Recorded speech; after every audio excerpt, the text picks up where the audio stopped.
menjaga hati, menjaga batin itu lebih utama daripada menjaga tubuh. Kenapa sebabnya menjaga hati itu lebih utama dari menjaga tubuh? Li'annal qulub munawwaratun bi anwari sifat, karena hati kita ini disinari langsung oleh sifat Allah.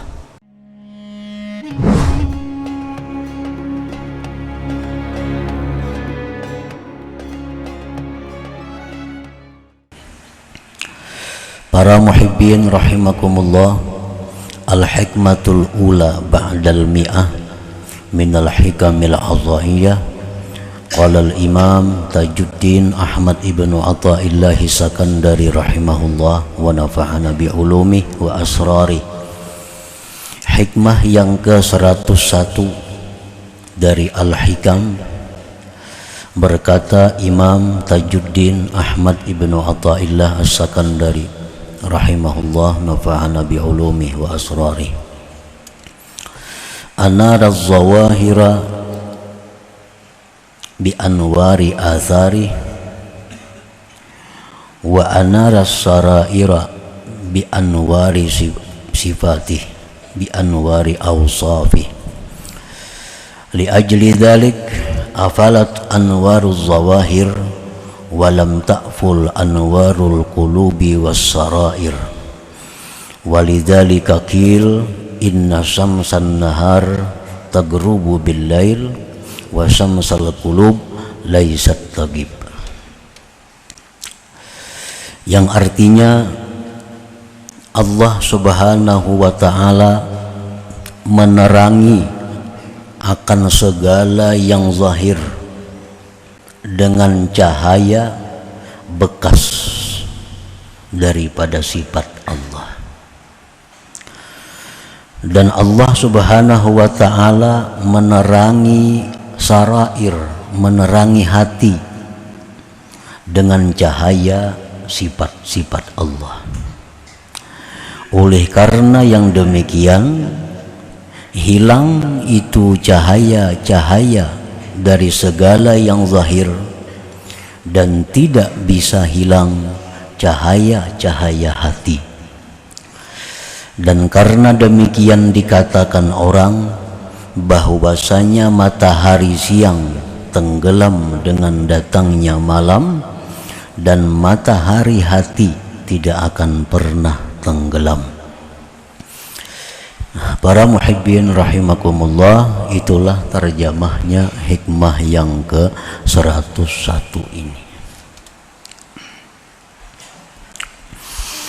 Maksudnya adalah anara zawahira minal alam kas-samawat wal ardi wa ghairihima minal ajsam bi anwaril kawakibi wasyamsi wal qamar allati hiya atharun li awsafih min qudratin wa iradatin wa ghairihima. Allah subhanahu wa ta'ala menerangi akan segala yang nampak daripada alam ini, seperti langit, bumi, dan selain keduanya daripada segala benda termasuk tubuh kita. Allah menerangi itu semua dengan cahaya bintang, bulan, dan matahari, yang mana itu semua bintang, bulan, matahari tadi merupakan bekas bagi sifat Allah, kudrat, iradat, dan seterusnya. Nah, para muhibbin rahimakumullah, jadi Allah subhanahu wa ta'ala itu mempunyai sifat. Nah, kemudian Allah subhanahu wa ta'ala dengan sifat kudrat, iradat, dan seterusnya itu menciptakan matahari, bulan, bintang, dan lainnya Nah, matahari, bulan dan bintang itu disebut dengan bekas sifat Allah. Allah zat yang bersifat menciptakan matahari. Nah, matahari ini disebut bekas dari sifat Allah, kudrat dan iradat seterusnya tadi. Nah, jadi Allah Subhanahu wa ta'ala menerangi kita semua ini dan benda-benda lainnya dengan cahaya matahari, bulan, bintang, yang itu matahari, bulan, bintang merupakan bekas dari kudrat dan iradat Allah Subhanahu wa ta'ala. Nah, fa anwarul kawakib wa gairiha nasya'at min hadithin. Bermula cahaya bintang, cahaya bulan, matahari, cahaya-cahaya itu terbitnya daripada yang baharu. Terbit dari yang baharu. Matahari kan baharu, bulan baharu, bintang itu baharu. Nah, cahaya-cahaya itu disebut terbit dari yang baharu.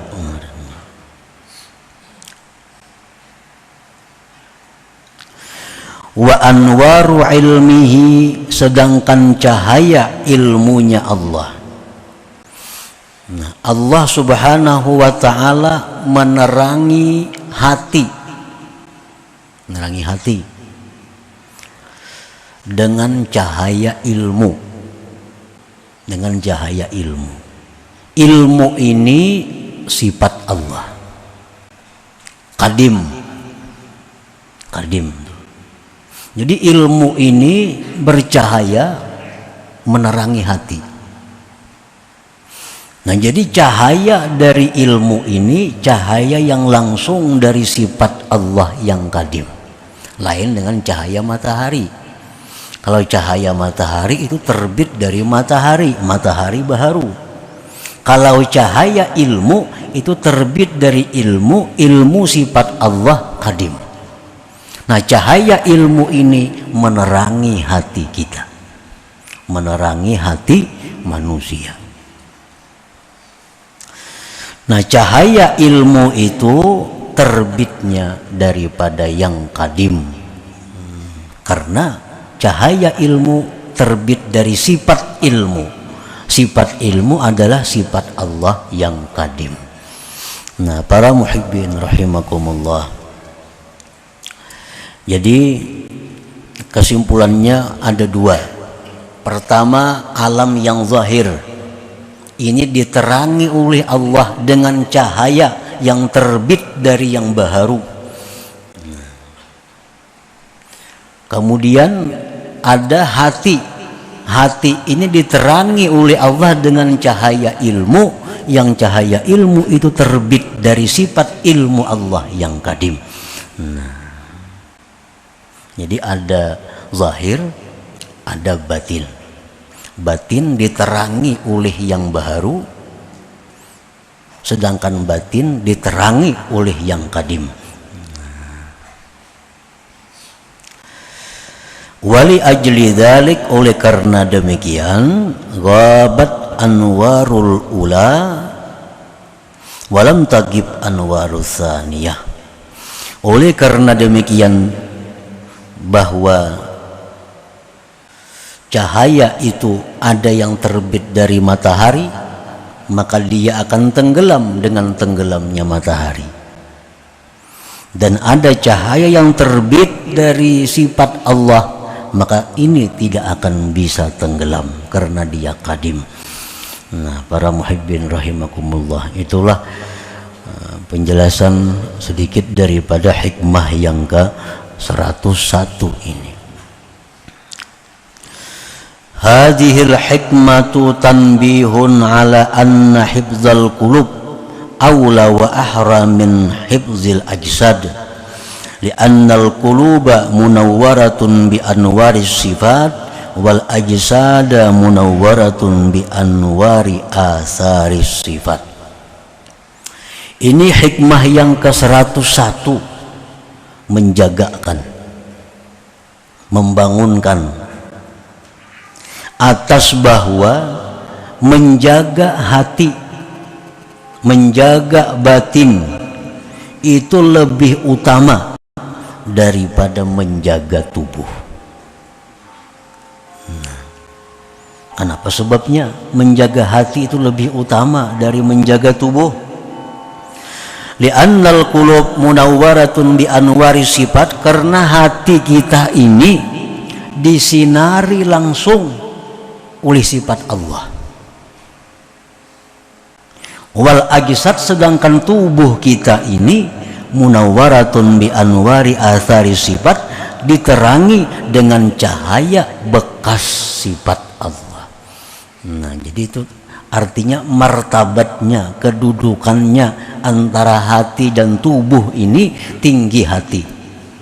Sebab hati langsung diterangi dari yang kadim, sedangkan tubuh diterangi dari bekas sifat yang kadim, bekas sifat yang kadim, yaitu matahari dan seumpamanya tadi.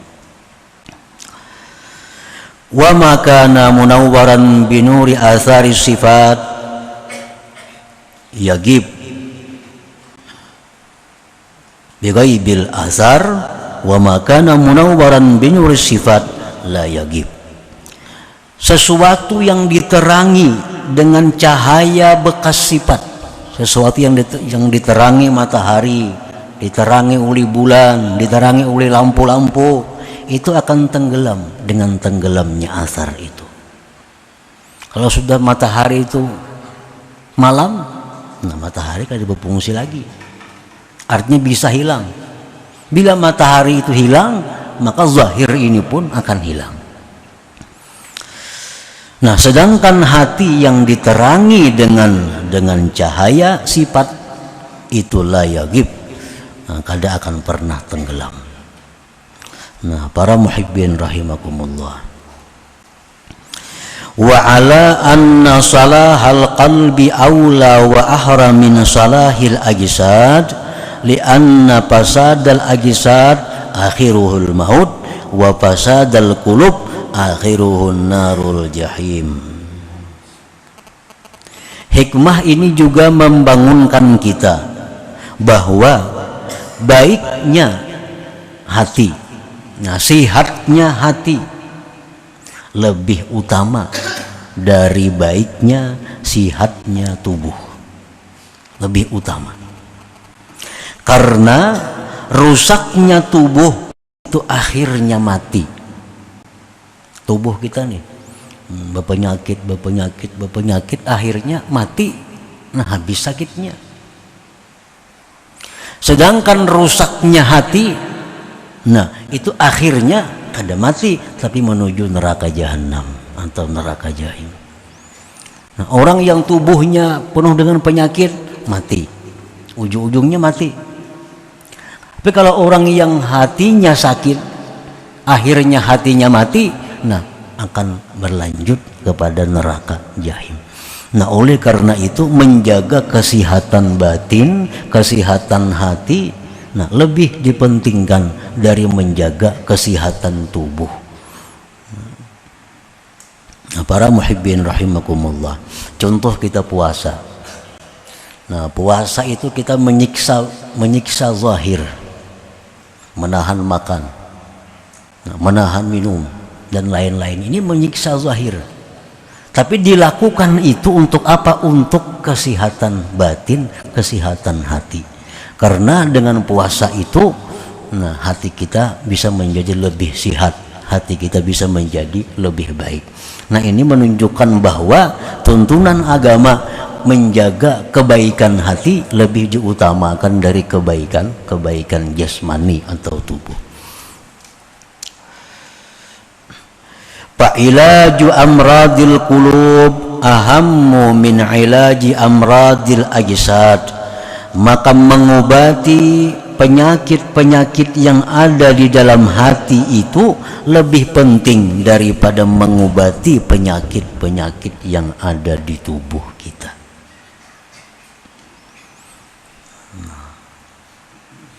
mengobati penyakit-penyakit hati itu diutamakan, didahulukan daripada mengobati penyakit-penyakit yang ada di tubuh kita.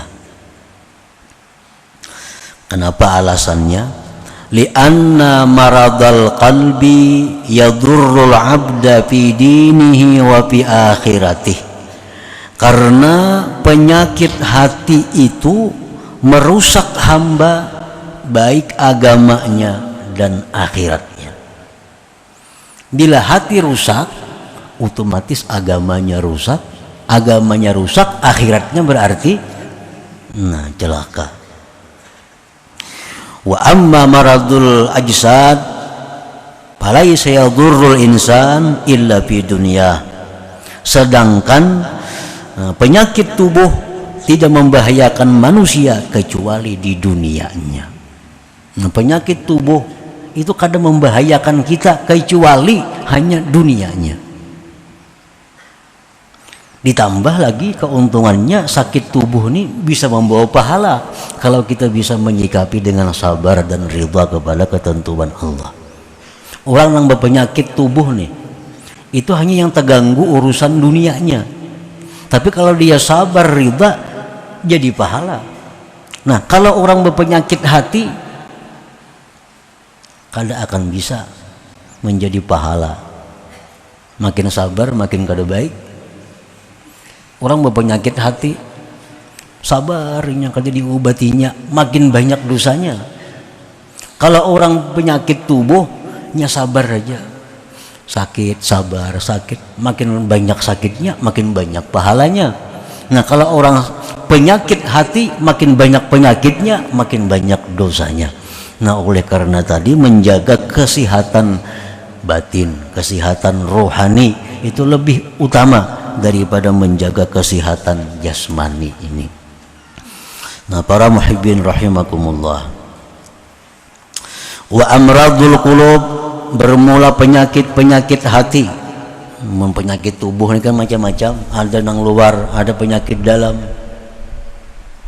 getalan, penyakit zahir, panau, penyakit zahir. Nah, penyakit batin, penyakit dalam, usus buntu, ginjal dan lain sebagainya. Nah, itu penyakit zahir. Ini urusan kedokteran ini. Wa amradul qulub, penyakit hati itu macam apa? Contohnya ria, seperti ria. Nah, ria ini penyakit hati. Ria ini artinya seseorang melakukan ibadah untuk dipuji oleh orang lain. Nah, melakukan satu ibadah untuk dihargai oleh orang lain selain Allah. Nah, ini ria. Jadi apabila kita ini beribadah selalu minta nilai orang lain, minta puji orang lain, minta hormati orang lain, berarti kita ria, berarti hati kita ada penyakit yang mesti segera diobati. Wal kibri, kesombongan. Bila mana hati kita ada merasa lebih mulia dari siapapun, berarti kita sombong. Bila mana hati kita ada merasa lebih mulia, lebih takwa daripada orang lain, berarti kita sombong, dan itu penyakit hati. Wal bukhli, kikir, kadang mau mengeluarkan harta di jalan Allah. Nah, kadang mau enggan hatinya mengeluarkan harta di jalan Allah. Jalan Allah ini artinya yang sifatnya pahala. Membantu orang itu jalan Allah.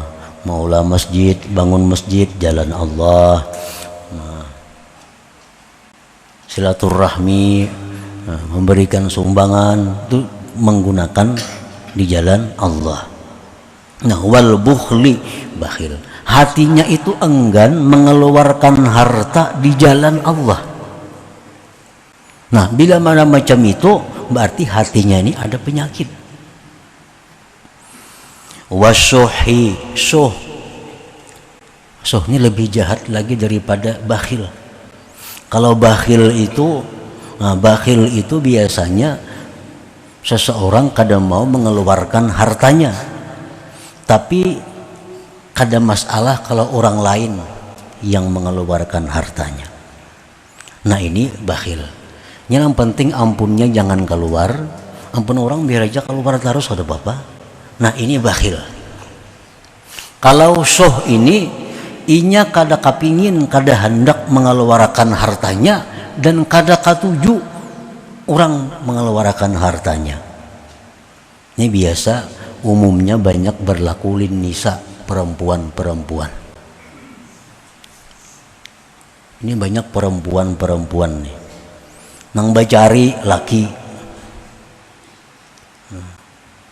Si laki menggunakan duit di jalan Allah kada katuju si bini nih, duit seorang kada. Nah, jadi laki sosial kada katuju, apalagi dirinya seorang kada katuju. Nah ini banyak di kalangan bini-bini nang soh nih, sudah seorang pamalar laki sosial ditangati. Ini banyak yang terjadi.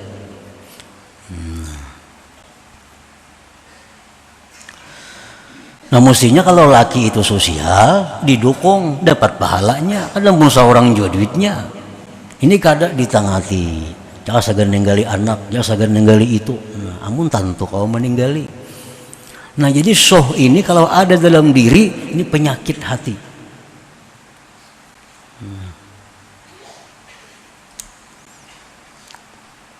Wal hasad, dengki, wal hikid, nah, dendam, wa isarid dunya 'alal akhirah, mengutamakan dunia atas akhirat. Nah ini contoh-contoh penyakit hati. Nah kayak tadi juga di awak kita ada penyakit paru-paru, ada penyakit jantung, ada penyakit lambung, macam-macam, ada rematik, asam urat. Nah ini penyakit hati macam-macam juga, tak karena komplikasi bagi kiamat sudah ini. Mana dendam orangnya, mana pahirian, mana penyumbungnya pulang. Nah ini komplikasi. Ini opnama ini opnama kada kawa.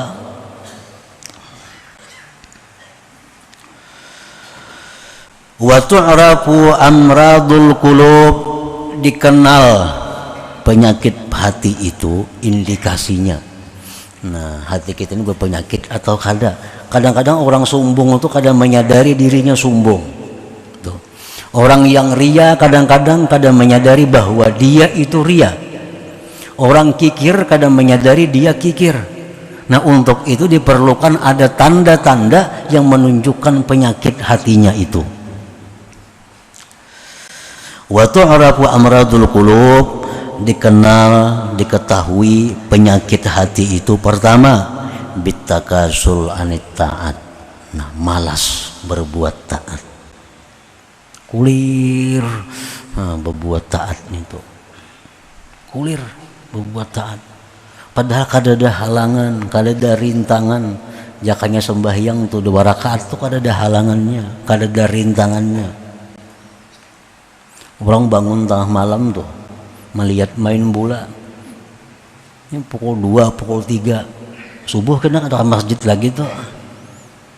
Nah jika pukul 3 tuh ada sembahyang 2 rakaat, 4 rakaat, tapi kada kawa. Nah takasul anit taat, malas. Berarti ada penyakit hati tadi, ima sombong kah, kikir kah, dendam kah, apakah, malas daripada taat. Wa tulil baqa fid dunya, tandanya orang penyakit hati lagi antara lain dia mengingini umur panjang sepanjang-panjangnya di dunia ini. Dia hendak panjang umur, takutan lawan kematian itu. Nah ini tandanya orang ada penyakit hati. Jadi apabila melaksanakan sunnah-sunnah Nabi itu kita malas, sembahyang berjamaah malas, membaca wirid malas, sembahyang duha malas, apalagi tahajud malas, witir malas, itu sudah jelas menunjukkan bahwa ada penyakit dalam hati. Bila malas kita pita gawe aja, berarti penyakitnya kada terlalu berat nih. Nya malas tahajud, cuma tahajud aja memang berat kayak itu nah. Nah ini masih ringan penyakit. Tapi kalau kada kawa sama sekali, nah ini berat. Mungkin ada sombongnya nang berat, riaknya nang berat. Ibadah itu kita kadang-kadang bisa berat, nah bisa ringan. Bisa ada gairah, ada rajin. Ada yang malas, nah. Jadi selama ibadah itu kita bersemangat, selama ibadah itu dilakukan dengan rajin, itu menunjukkan bahwa hati kita sehat. Hati kita sehat. Kalau ada penyakit ringan, penyakit ringan. Jadi wa tu'rafu amradul qulub, dikenal itu penyakit hati tadi dengan takasul anit taat, malas daripada taat, wa hubbi tulil baqa fid dunya, kepingin panjang hidup dalam dunia, wa asbahi dzalik, dan seumpama demikian min awsafil mu'ridin anillahi ta'ala, daripada sifat-sifat orang yang berpaling dari Allah subhanahu wa ta'ala. Nah selanjutnya hikmah yang ke 102.